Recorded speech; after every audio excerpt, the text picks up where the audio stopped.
नमो बुद्धाय साथियों, आपका प्रबुद्ध भारत यूट्यूब चैनल में हार्दिक स्वागत है।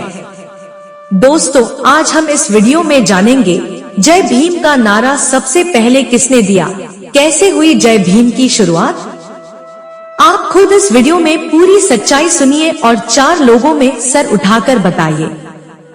तो चलिए दोस्तों, वीडियो को शुरू करते हैं। हेलो फ्रेंड्स, मैं चाहूंगी कि आप इस वीडियो को अंत तक पूरा देखें।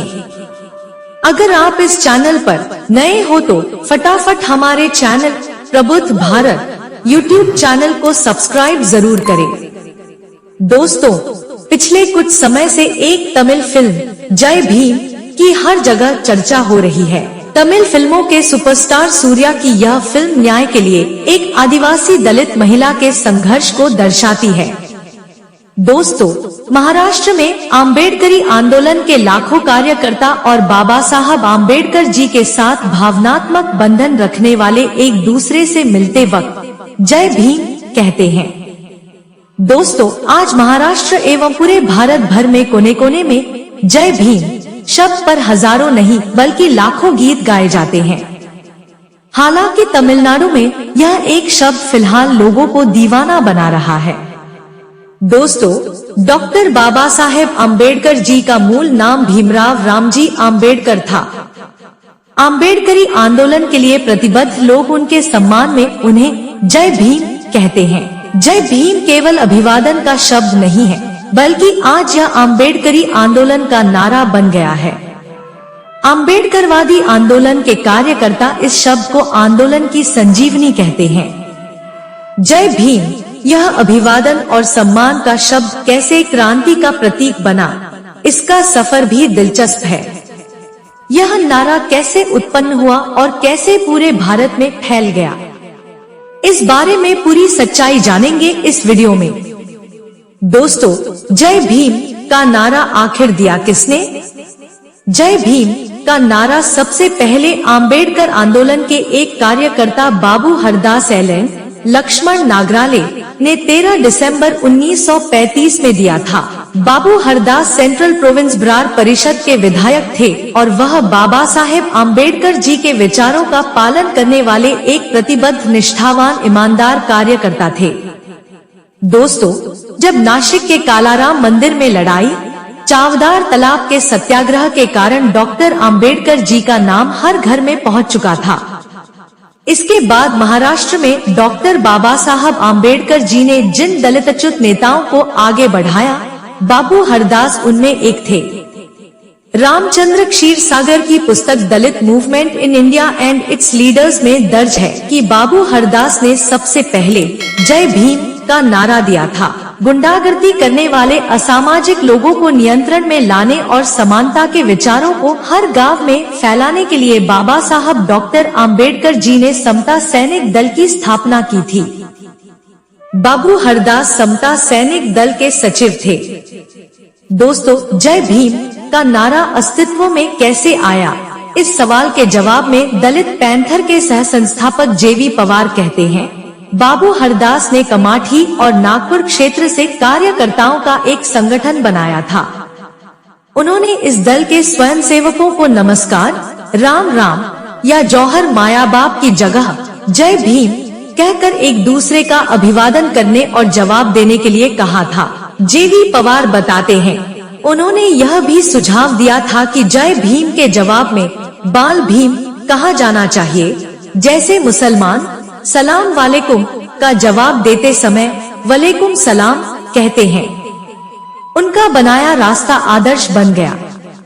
दोस्तों, यह याद रहे, जेवी पवार ने राजा ढाले, नामदेव ढसाल के साथ काम किया है और दलित पैंथर पर उनकी किताब भी प्रकाशित है।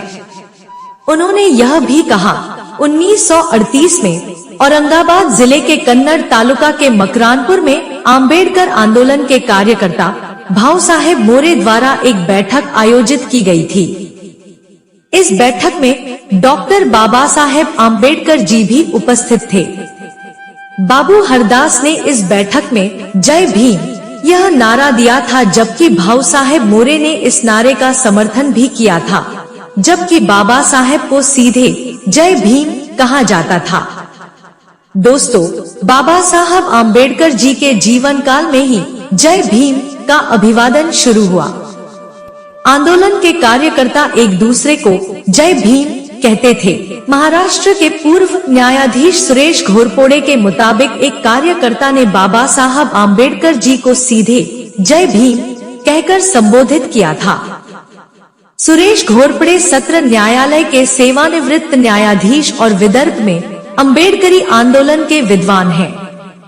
उन्होंने अब तक बाबू हरदास के कार्यों पर लिखा और उन पर व्याख्यान दिया है।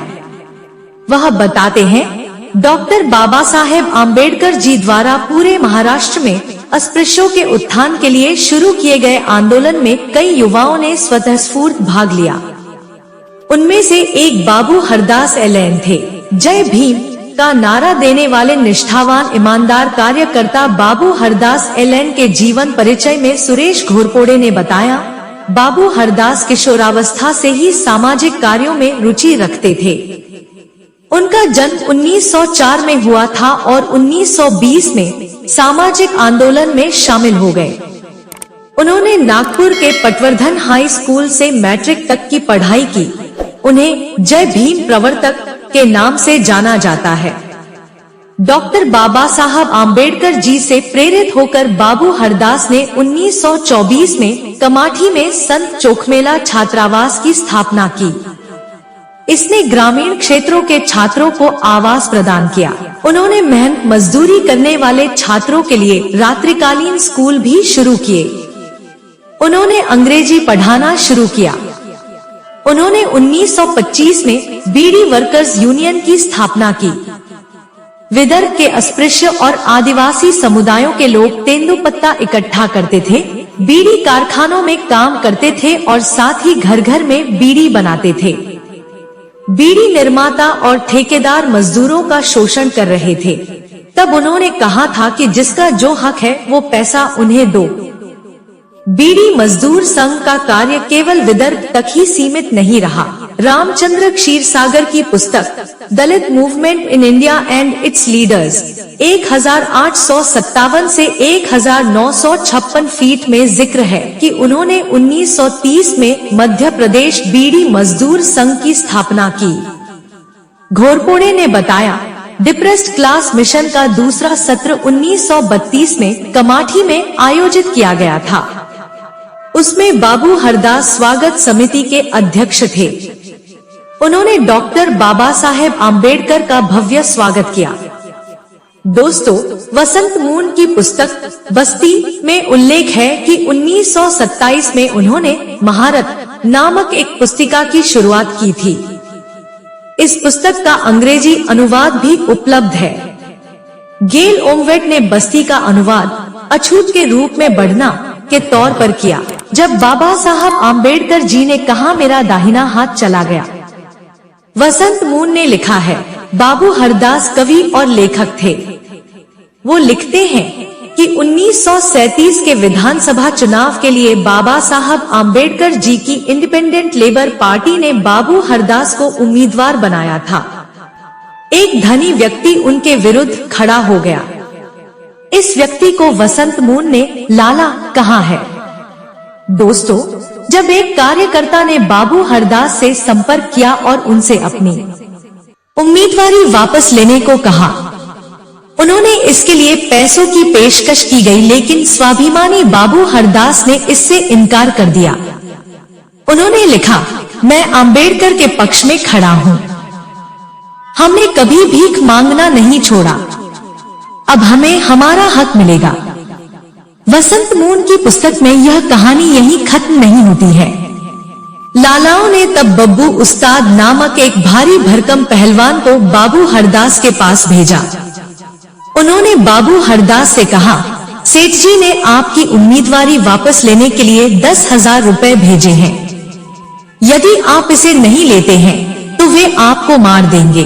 दोस्तों, इस पर बाबू हरदास ने कहा, मैं जानता हूँ कि अगर मेरे साथ कुछ बुरा हो गया तो वे नहीं बचेंगे। इस पर बब्बू उस्ताद ने कहा कि यह अगली बात होगी, लेकिन तुम्हारे मरने के बाद इसका क्या फायदा। हरदास इससे भी पीछे नहीं हटे। आगे देखते हैं कि क्या होता है। इतना कहकर बब्बू उस्ताद चले गए। दोस्तों, यह बात इतिहास में नोंद है कि उस सेठ के पैसे और ताकत के बावजूद बाबू हरदास चुनाव जीत गए और सेंट्रल प्रोविंस ब्रार की परिषद में सदस्य बने। 1939 में तपेदिक से उनकी मृत्यु हो गई। उनके अंतिम संस्कार में अस्पृश्यदलित और अम्बेडकरी विचारधारा को मानने वाले और मजदूरों की भीड़ जमा हो गई थी। कमाठी और नागपुर क्षेत्र से दलित अस्पृश्य आए थे। साथ ही भंडारा और चंद्रपुर क्षेत्र के बीड़ी मजदूर भी अंतिम दर्शन देने कमाठी आए। रिटायर्ड जस्टिस घोरपोड़े कहते हैं, उनकी मृत्यु के बाद डॉक्टर बाबा साहेब आम्बेडकर ने कहा था, मेरा दाहिना हाथ चला गया। कमाठी में करहन नदी के तट पर उनका अंतिम संस्कार किया गया और कमाठी में ही उनका स्मारक बनाया गया है। मुंह ने लिखा है, बाबू हरदास एक धूमकेतु की तरह आकाश में चमक रहे थे। उनकी रोशनी से दूसरों को रास्ता मिल रहा था, लेकिन यह एक पल में वे गायब हो गए। दोस्तों, सुबोध नागदेव की मराठी फिल्म बोले इंडिया जय भीम भी बाबू हरदास के जीवन पर आधारित है। दोस्तों, अब जानेंगे आखिर जय भीम ही क्यों कहा जाता है। लेखक नरेंद्र जाधव बताते हैं, बाबा साहेब आम्बेडकर का नाम भीमराव रामजी आम्बेडकर था। उनके नाम को संक्षिप्त रूप में जपने की प्रथा शुरू में महाराष्ट्र में आम थी और धीरे धीरे इसे पूरे भारत में जय भीम कहा जाने लगा। डॉक्टर जाधव ने Ambedkar awakening India social consciousness नामक पुस्तक लिखी है। इस पुस्तक को आम्बेडकर का वैचारिक चरित्र कहा जाता है। वो कहते हैं, जय भीम का नारा बाबू हरदास ने दिया था। यह सभी अस्पृश्यों के लिए किसी जीत से कम नहीं है। उन्होंने अनुसूचित जातियों और अनुसूचित जनजातियों के लोगों के आत्मसम्मान को जगाया, उन्हें मनुष्य के रूप में जीने का अधिकार और मार्ग दिया। दोस्तों, इसलिए जय भीम है हमारी समग्र पहचान। वरिष्ठ पत्रकार और लेखक उत्तम काम्बले ने कहा है कि जय भीम का नारा एक पहचान बन गया है। आगे उत्तम काम्बले कहते हैं, जय भीम सिर्फ अभिवादन नहीं है, यह एक समग्र पहचान बन गया है। इस पहचान के विभिन्न स्तर हैं। जय भीम संघर्ष का प्रतीक बना। यह एक सांस्कृतिक पहचान के साथ साथ एक राजनीतिक पहचान भी बन गया है। जैसे बहुजन समाज पार्टी में जय भीम जय भारत का नारा लगा जाता है और लिखा जाता है। इससे मुझे लगता है कि यह क्रांति की समग्र पहचान बन चुका है। इसके साथ ही जय भीम आंदोलन का भी प्रतीक बन गया है। यदि आप सूर्या की फिल्म देखते हैं तो आप देखेंगे कि जय भीम शब्द का प्रयोग सीधे तौर पर नहीं किया गया है, बल्कि जय भीम को क्रांति के प्रतीक के तौर पर इस्तेमाल किया गया है। दोस्तों, वही वरिष्ठ पत्रकार मधु काम्बले को जय भीम शब्द आम्बेडकरी आंदोलन में तत्परता का प्रतीक लगता है। आगे मधु काम्बले ने कहा, जय भीम कहना सिर्फ नमस्कार नमस्ते की तरह नहीं है, यह आसान नहीं है, बल्कि इसका मतलब है कि वह आम्बेडकरवादी विचारधारा के करीब है।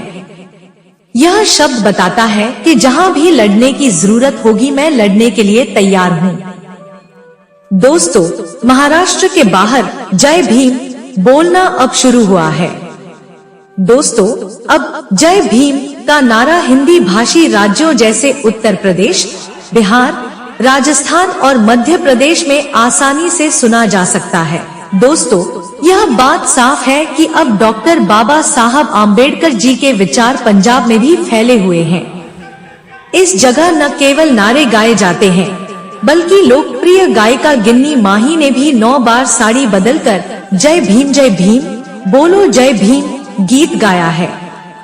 उत्तर प्रदेश में मान्यवर कांशीराम साहब के नेतृत्व बनी बहुजन समाज पार्टी का नारा जय भीम जय भारत बोलकर अपने भाषण की शुरुआत करने वाली बहन कुमारी मायावती जी के साथ साथ युवा दलित नेता चंद्रशेखर आजाद ने भी अपने संगठन का नाम भीम आर्मी रखा है। जब दिल्ली में नागरिकता संशोधन कानून यानी सीए के खिलाफ प्रदर्शन हुआ तो मुस्लिम समुदाय के प्रदर्शनकारियों ने डॉक्टर बाबा साहब आम्बेडकर जी की तस्वीरें लहराई। यह संकेत है कि जय भीम का नारा किसी एक समुदाय और भौगोलिक सीमाओं तक सीमित नहीं है। आगे यह पूछे जाने पर कि यह परिवर्तन कैसे हुआ, डॉक्टर नरेंद्र जाधव कहते हैं, जैसे जैसे बाबा साहेब का महत्व और विचारों का प्रसार बढ़ता गया, यह नारा सर्वव्यापी होता गया। मंडल आयोग के बाद देश में वैचारिक उथल पुथल मच गई। न केवल अनुसूचित जाति में बल्कि अन्य उपेक्षित जातियों में भी चेतना पैदा हुई। तो दोस्तों, आज की वीडियो में बस इतना ही। आपकी इस विषय पर क्या राय है, हमें कमेंट करके जरूर बताएं और ऐसे ही वीडियो को देखने के लिए हमारे चैनल प्रबुद्ध भारत को सब्सक्राइब करना ना भूलिए, क्योंकि दोस्तों आप हमारी ताकत हो। वीडियो पसंद आई हो तो एक लाइक जरूर करें तथा अपने मित्र परिवार में इस वीडियो को ज्यादा से ज्यादा शेयर जरूर करना। और हाँ, कमेंट बॉक्स में आपका रिव्यू नमो बुद्धाय लिखकर जरूर बताएं, इससे हमें प्रेरणा मिलेगी। तो मिलते हैं अगली वीडियो में, तब तक के लिए अपना ख्याल रखें। वीडियो में अंत तक बने रहने के लिए आपका दिल से हार्दिक धन्यवाद। जय भीम, जय भारत, जय संविधान।